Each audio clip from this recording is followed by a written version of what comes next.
चंद दिन पहले पाकिस्तान और भारत के दरमियान जंग छिड़ी। जंग किसी लम्हे इंतहाई खतरनाक रुख इख्तियार कर सकती थी। पहलगाम वाक़े के बाद भारत ने पाकिस्तान पर बेबुनियाद इल्ज़ामात की बौछार की। वज़ीर आज़म शहबाज शरीफ का मुज़फ़्फ़राबाद में तक़रीर से खिताब। कहा, पाकिस्तान ने दिफ़ा का हक़ इस्तेमाल करते हुए भारत के 6 जहाज़ गिराए। पाक अफ़वाज मार के हक़ में भारत को छठी का दूध याद दिलाया। वो दिन जल्द आएगा जब मकबूजा कश्मीर के अवाम को भारतीय तसल्लुत से आज़ादी नसीब होगी।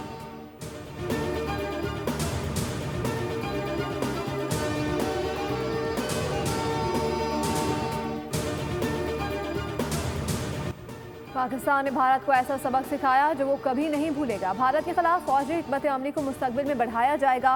DGISPR लेफ्टिनेंट जनरल अहमद शरीफ चौधरी का अरब मीडिया को इंटरव्यू। कहा, हमने दुश्मन के 26 अहदाफ मुंतखब किए और तमाम अहदाफ को निशाना बनाया। हमने हक़ाइक़ बताए, झूठ नहीं बोला, किसी चीज़ को मस्ख नहीं किया।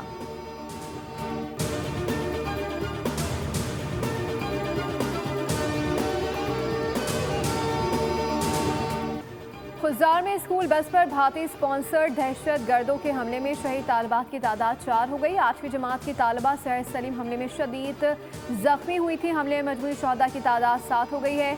धमाके का मुकदमा CTD थाने में दर्ज कर लिया गया। कत्ल, इक़दाम कत्ल और इंसदाद दहशत गर्दी दिफा शामिल। भारत को मैदान जंग में पाकिस्तानी अफवाज के हाथों मुसलसल शर्मनाक शिकस्त और जिल्लत का सामना है, जिसके बाद वो बुज़दिलाना कार्रवाइयों पर उतर आया। खुजार हमले की मनसूबाबंदी बराह रास्त भारत में की गई, जिसे बलूचिस्तान में मौजूद भारतीय प्रॉक्सी से अमली शक्ल दी।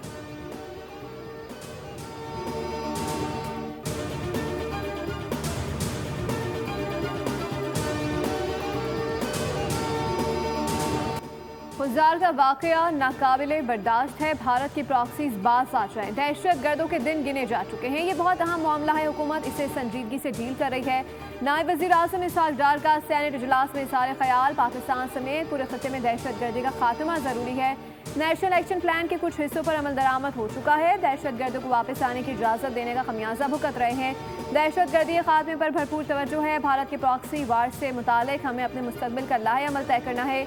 इसहाक़ डार ने कहा कि दौरा चीन के दौरान दहशत गर्दी का मामला ज़ेर बहस आया। भारत को अपनी शिकस्त से सीखना चाहिए। अफ़गानिस्तान अपनी सरजमीन पाकिस्तान के खिलाफ इस्तेमाल ना होने दे।